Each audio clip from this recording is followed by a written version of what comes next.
Just really excited about welcoming Mohamed Bamba to our program. It's a great day for us, just for our team, for our program. He obviously, if you read his Players Tribune piece, is coming to Texas for much more than basketball. And we're excited about who he is and what he represents, and looking forward to him and all the rest of our guys getting here really soon. What does it say about a guy that you landed? He's considering UK for basketball, but he's also got Harvard on his list. Well, I think it says a lot about Mo. He's a very, very unique person, who happens to also be a terrific basketball player. But he's got a lot of interests. He's got a lot of talents. Academically, he's extremely strong. He's very, very bright. So, he's literally a kid that, if you put sports aside, could have gone to school wherever he wanted to follow his academic pursuits, and that's a big part of why he's decided to come to Texas. Is that one of the cerebral side of him, much like you? Is that one of the reasons you guys connected the way you did, do you think? I'm just excited about the fact that, Mo, our relationship, it really started organically. It didn't start in the recruiting process. I got a chance to coach him over the summer, and when all that started, we were not recruiting him at the time, and like I did with all the other guys on that team, I just wanted to get to know him and what he was all about. And there was a connection there that we had. Sometimes you just get around someone and you like each other, and that's definitely how I felt about him, and hopefully how he felt about me. Shaka, how much did this whole process did you hammer home with him? Look what Cam did. Look at the progress Prince made. Look at Jarrett's progress.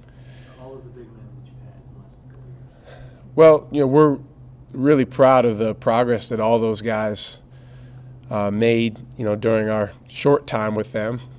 You mentioned Cam and Prince. I mean, we only got a chance to coach them for 1 year, and then, Jarrett got a chance to coach him for 1 year, but really excited about the growth that those guys made. And, in recruiting, you try to help people at a similar position understand what you're going to try to do to help them get to the next step as a player, both as it relates to the skill side of things and also the mental side of things, the competitive side of things.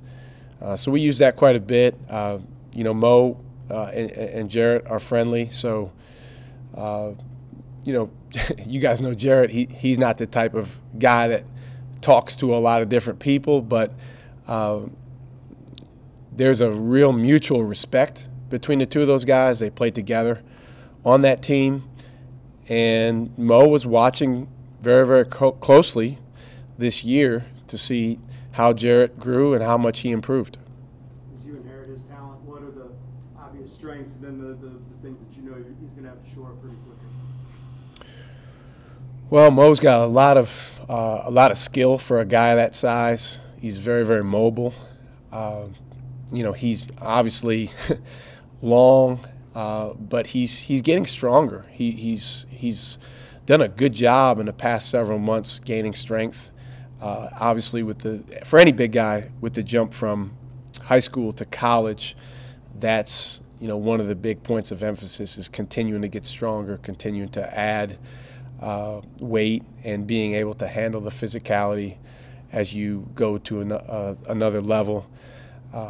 He's probably best known for what he does on the defensive end, but I think he's got a lot of offensive talent. He's got a really good skill set. He can shoot the ball. He's somebody that can step away from the basket. He can pass the ball. He can finish around the basket. So a lot of good things that he does. This probably wasn't a typical recruitment from the standpoint of normally at June, July, guys have narrowed it down. They're taking their visits. They kind of know. With Mo, it seems like he was just kind of getting it started then. Was there a specific point when you realized, hey, I have a special connection with this guy, and we have a very legitimate chance of getting him? Yes. Well, you know, when you say legitimate, that kind of. Where you felt like you were truly in it for him? Well, you know, I talked to him at some point after the experience that we had together over the summer, and he said to me, "Hey, I want to come down to visit, and I want to see Texas." And I said, "That'd be great. You know, we'd love to have you, and just let me know when you wanted to come." So we ended up setting a date. He wanted to visit at a time that possibly coincided with Matt. So they ended up coming the last weekend of October, and it was a great visit. I believe that was a weekend we played Baylor in football. Those guys spent a lot of time with our players. That was very important, you know, for Mo to have a chance to get to know those guys and connect with those guys. And I think that was a really big part of his decision is feeling like, hey, these are guys I want to be around and guys I can see myself playing with. You still have one left, correct? Yes. Yes. Do you envision holding that, or? We'll see. It's you know, I think the way that our game, particularly at this level, has evolved, you're pretty much never done recruiting. But at the same time, you don't want to use a scholarship just to use it. So there's certainly a chance that we could bring in another guy if it was the right person and the right fit. But we don't necessarily have to. Along those lines, though, how do you feel that, because recruiting is always going on, I mean, Mo is widely projected to be a top lottery pick next year. Do you think that recruiting feeds on itself? You know, you get Matt Coleman, you get Mo, or this season, you know, you got to start winning some games too this year to make the machine really get going. Well, I think all those things factor in. I think other players that you recruit certainly impact. Kids like Mo, kids like Matt, they impacted each other. You know, obviously Matt decided first, but, you know, part of Matt coming here was a feeling that, hey, Mo may come here too. And, you know, those guys are even impacted by someone like Dylan Ositowski, who hasn't played a game yet for us, but has been here and has demonstrated in practice and, you know, around our team that he's going to be a very significant part of what we're doing. You mentioned winning. I mean, on the court, there's really two aims. I mean, we've talked about this before. It's helping these guys become the best version of themselves, helping them advance their game and their minds and their bodies to the point where they can reach their dreams and, you know, move on from here to do great things. And then right along with that is winning games. And, you know, there's no question that this past year, with that second one, we were nowhere near where we wanted to be. And I can tell you more than anyone, you know, there's a very, very strong motivation on my part. I mean, there was before this, but you know, to take a big step in that area, and that step involves all of our players. It doesn't just involve guys that are coming in. It involves guys that are coming back. It involves those guys coming together. Our cultural growth is very, very important. That directly goes into winning. That's something that we've spent a lot of time working on this spring with our guys. I think they have an understanding of some things that maybe they didn't have before that we need to continue building on. That's why we're going to Australia later on this year, is to spend time together and, you know, for us as a group to come together around winning and around development. Shaka, 2 straight years, big men, made you wait a little bit longer. Probably a little stressful, but worth the effort, I would imagine. Definitely worth the effort. I mean, it's, you guys know how recruiting works. I mean, there's never any guarantees, and for guys like the guys you're talking about, you have to be all in to have even a chance. And so, we're fortunate that those guys believed in us. They're very different, Jared and Mo. I know it's easy to compare them. They're both McDonald's All-Americans, both, bigs, but very, very different in terms of personality. Their games are different. But one thing they have in common is that they're both guys I really enjoy being around. So in terms of the recruiting process, and those recruiting processes were different too, but as I got to know each of those guys, it was like, hey, this is a great kid. It's a great guy in terms of just the relationship side, and looking forward to coaching Mo. Seems like most skills that you mentioned, can kind of do a little of everything. Dylan can kind of do a little of everything. Do those guys really complement each other well as being both inside and outside guys potentially? I think they do. I think all of our bigs complement each other. I'm excited about the group of bigs we have. I know Coach Horn is. When you have good bigs, it makes you a better bigs coach, right? But, yeah, I mean, I think Mo, Dylan, James, Jericho, Royce, those are guys that they're all different, and I think they're guys that will complement each other well. Other than James, the other ones, haven't played in a game yet at Texas. Dylan's obviously been here in practice, but what we're going to have to do in short order this summer is get those guys acclimated to playing together and playing with our guards, both returning guards and new guards, and just learning each other and how to work well together. Andrew is still doing his workouts, so he's got a couple workouts this week that he's doing. He's really done a good job through this process of just taking things one step at a time. He worked out with some teams before the pre-draft combine.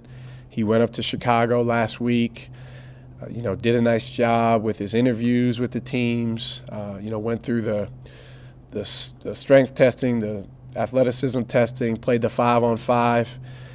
Andrew's done a great job of just saying, hey, I want to learn.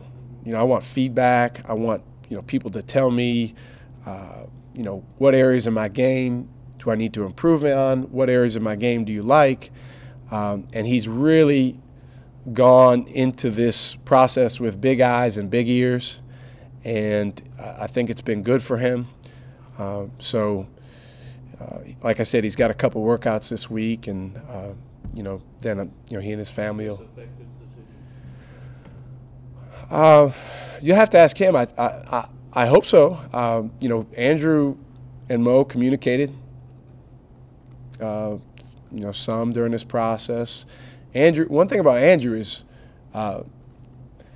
he's very confident, and he's a guy that, he has a belief that is a real positive quality, and I think a guy like Mo could sense that.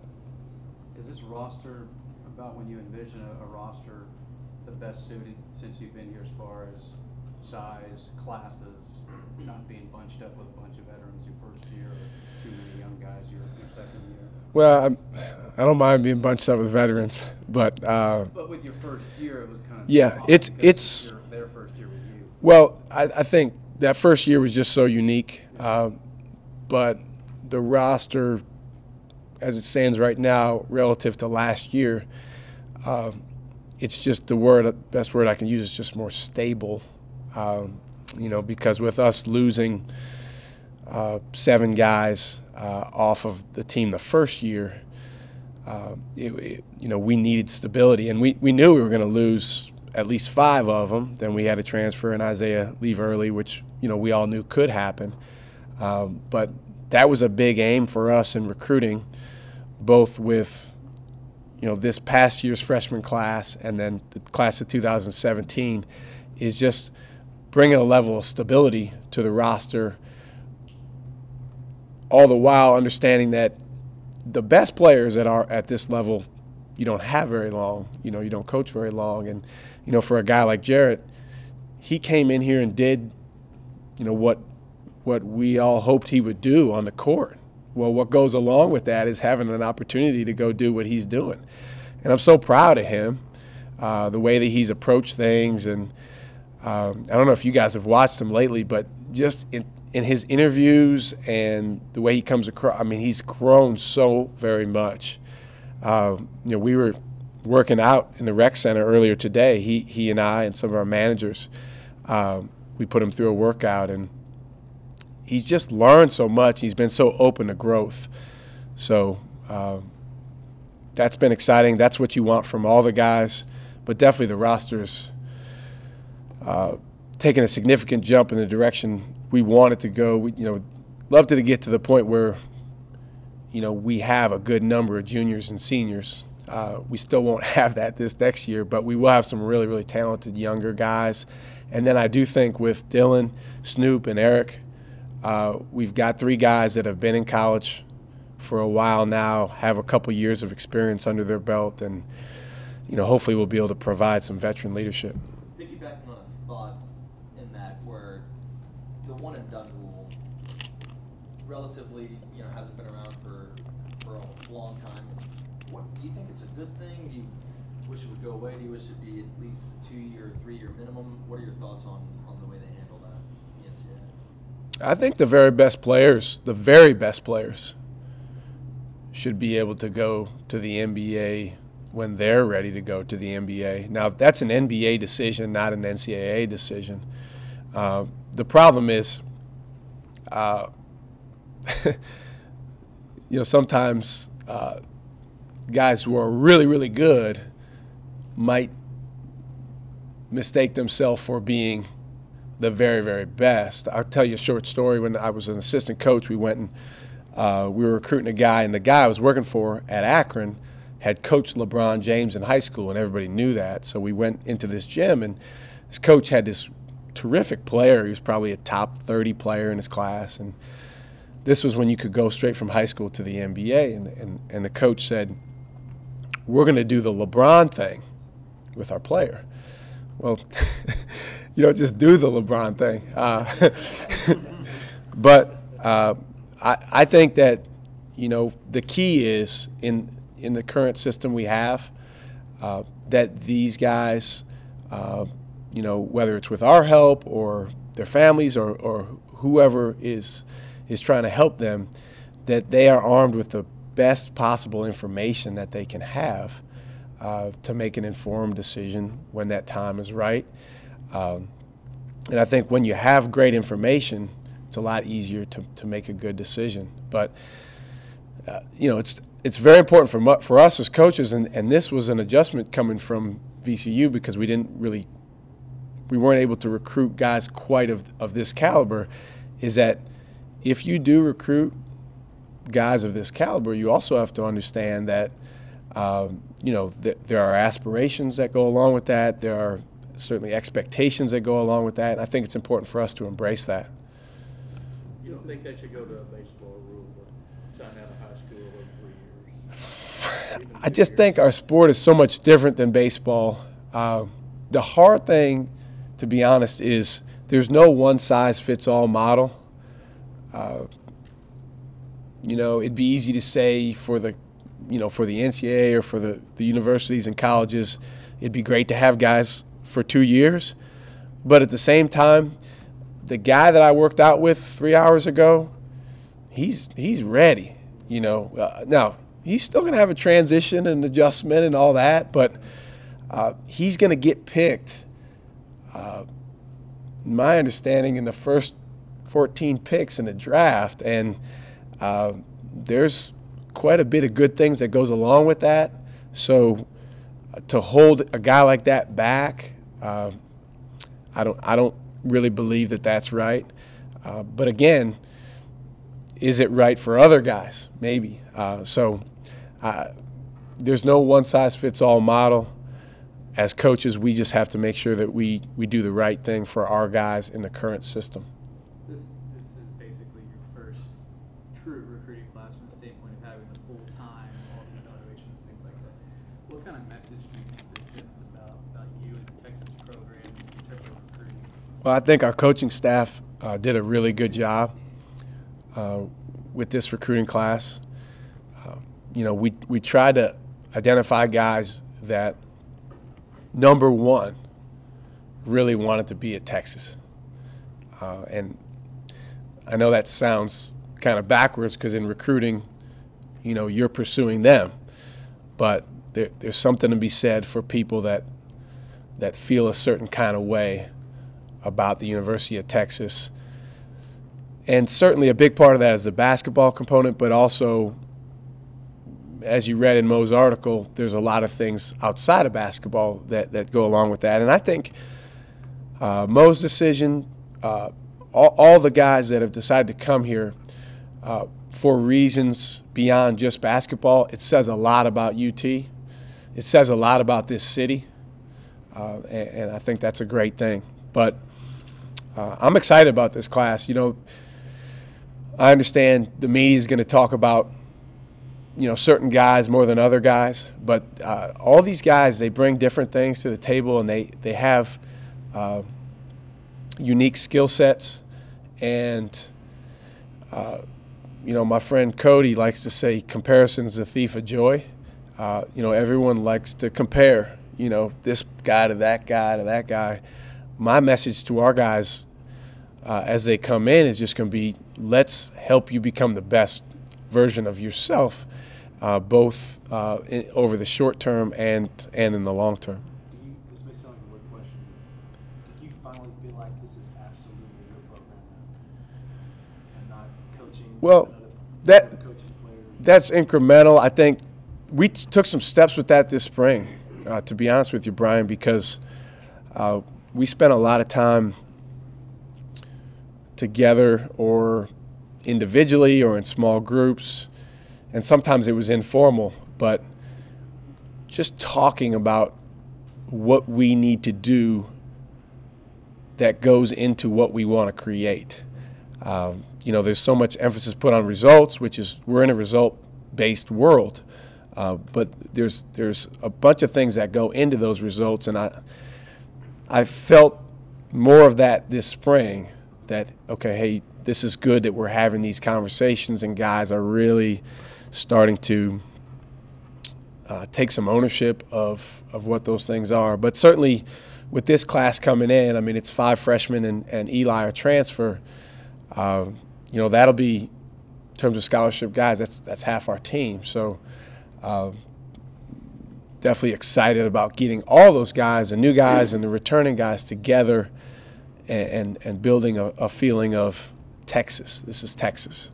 It's kind of amazing to have a top 5 recruiting class after 11-win season, does it not? Shows a lot of belief.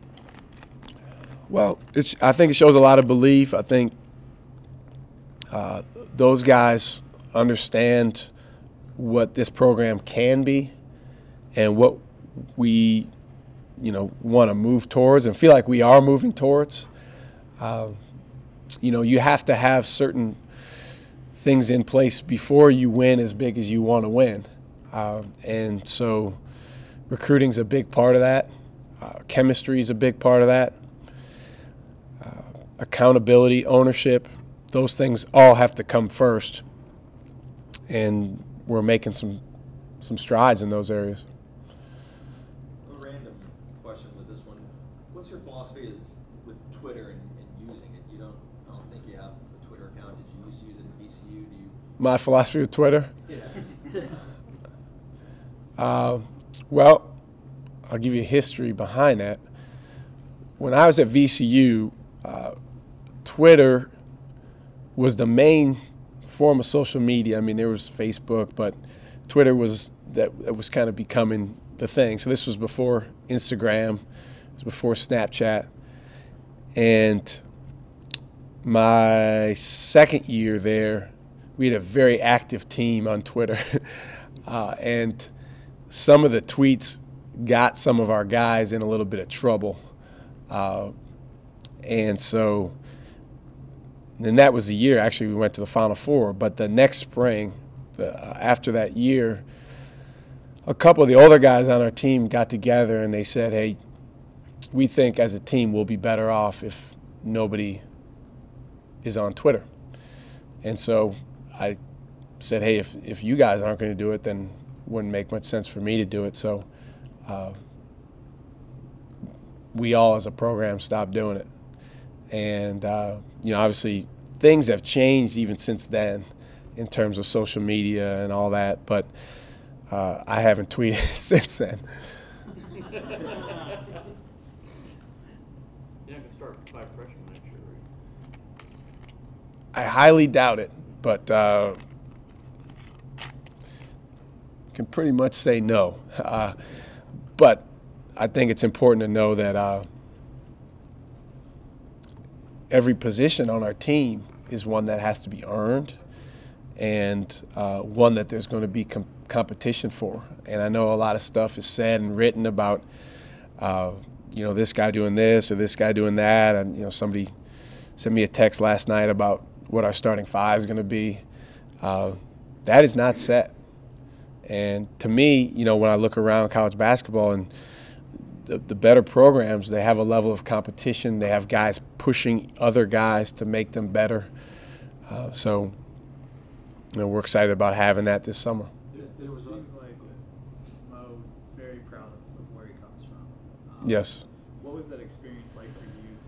I'm assuming you went to New York, visited the family. What was that like going around there with him? He's got an unbelievable family, and they're like Mo. They're all very intelligent. His family, and also very caring, loving people.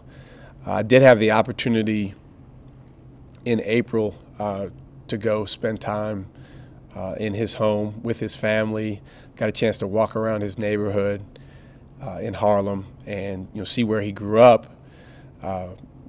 It was eye-opening for me just to be around him. I learned a lot about him and I learned a lot about his family being there. But they're special people, and just really appreciate the opportunity that I had to get to know them during the recruiting process, and then looking forward to working closely with them to help Mo become his best. I just kind of follow up on what Kurt was asking. We spent so much time last year talking about Snoop and Eric.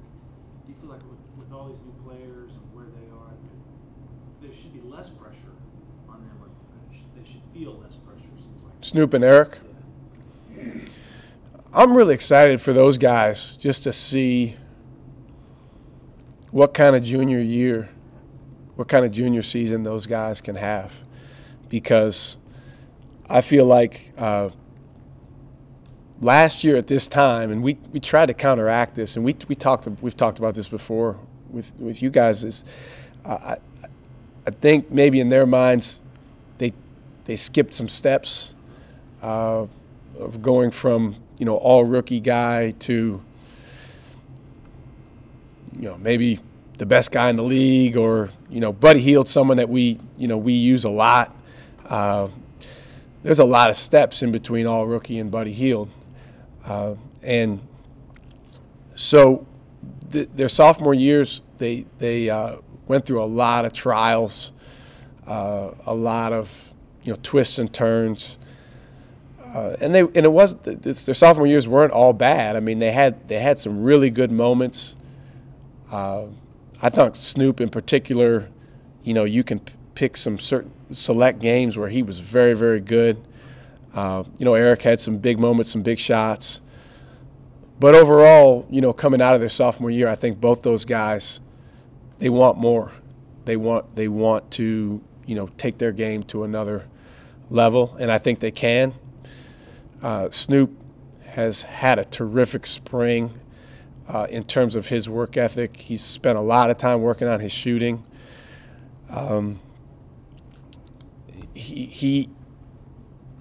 I felt like coming out of the season, he had a newfound humility level about him that it's hard for a guy coming into college to have, just because he didn't know what he didn't know. So all that to say, I'm really hoping that those guys can have strong junior years. But to your point, no, I don't think there's going to be quite as much pressure on them as players, maybe as leaders or culture drivers.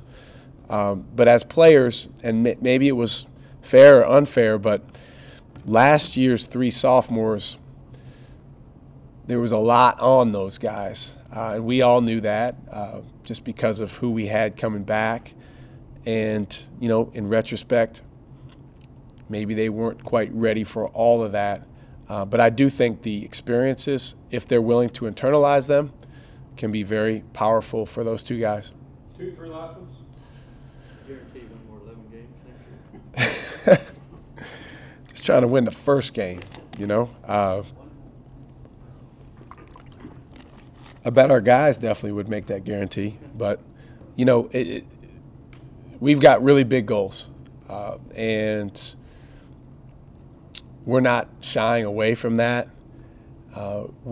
It's important for us to focus on us. You know, it's easy to look around at competitors or opponents or, you know, this team or that team in the Big 12 or on our non-conference schedule. But if there's anything that I've learned, you know, in 8 years as a head coach is it's more about us. It's more about us being connected and being in a good place and playing as hard as we possibly can. So if we're willing and able to do those things, which I believe we will be, then I think we got a chance to take a really, really big jump record-wise from this past year. What's the makeup of the Australia trip as far as what you guys will do? And I guess it's a little easier to do this than go to China and open up your regular season. Well, you know, China would have been great too in August. It's just tough during the school year. But we'll go over there. We'll definitely go to Sydney. We'll go to Melbourne. I think we're going to get a chance to go to the Great Barrier Reef. We will get a chance to play some teams over there in Australia, some of whom will have guys that are significantly older than our team, more experienced than our team, professional players. So that'll be a really good experience for our guys. But most importantly, we'll spend a ton of time together, and those guys will get some cultural experiences that they just wouldn't get otherwise. And it'll be very good for team building. Hopefully the phones won't work quite as well overseas because it's amazing when your phone is off or it's not working as well, you know, it really spurs conversation more. But really looking forward to just the time spent together. We had a chance to watch all those Longhorns in the NBA playoffs, Coach, and is there a guy that you like maybe watching a lot? Well, it's just exciting right now that, you know, we have a Longhorn on each of the 4 teams, and those guys have done so well. So, you know, it's fun watching them all. They all are so different, and they do different things. You know, when you watch LaMarcus, it amazes me, you know, with the injuries they've had, and there's so much attention paid by the opponent to him now because he's the focal point, but he handles it so well, and he's so aggressive and assertive, which has been huge. Kevin, obviously, he's got to be the most efficient guy ever in the NBA, just as a scorer and as an offensive player. Avery, I love Avery because when he comes back here, he's around a lot in the offseason. When he comes back and he plays pickup with our guys, the guys always come out of pickup and say, he picked me up full court. You know, and how many guys in the NBA would do that? But that just tells you about his mentality. And then Tristan, you know, obviously I love his quote, you know, I want to be a star in my role. And, you know, if we can get guys at our level to take on that mentality of being a star in that role, whatever it is, then that's huge. Last one. Who you playing in Portland? Not sure yet. I think Still that undecided? I think it gets released in June. Oh, okay. I think it gets released in June, and there's kind of two separate sides of the tournament because there's 16 teams. But we're in the process of finalizing all of our other games, which we're pretty much done with. We've got to get a couple more contracts in, but once we get the Portland opponent, yeah, we get that component of it, then we'll release our schedule. Any games you want to tease now? Michigan or? Well, really excited about them coming back here. They got a chance to have a terrific team. Bumped into a couple of their guys in Chicago. Kind of in a similar position as Andrew. Alabama is going to be terrific. We have to go there or get to go there. They also signed a really high-powered class. So, we're still waiting to get our opponent in the Big 12 SEC Challenge. We go back to VCU. Will you Which- have a press conference before that game? What's that? We'll have a press conference. I'll tell you what, that place will be a hornet's nest when we go there. I mean, it always is. But Will you be booed or applauded? I don't know. Now that Will's left, he'll probably be the one that's booed. He's But on the but I mean, it's a phenomenal place, and I think for our guys that'll be an eye-opening experience going back there.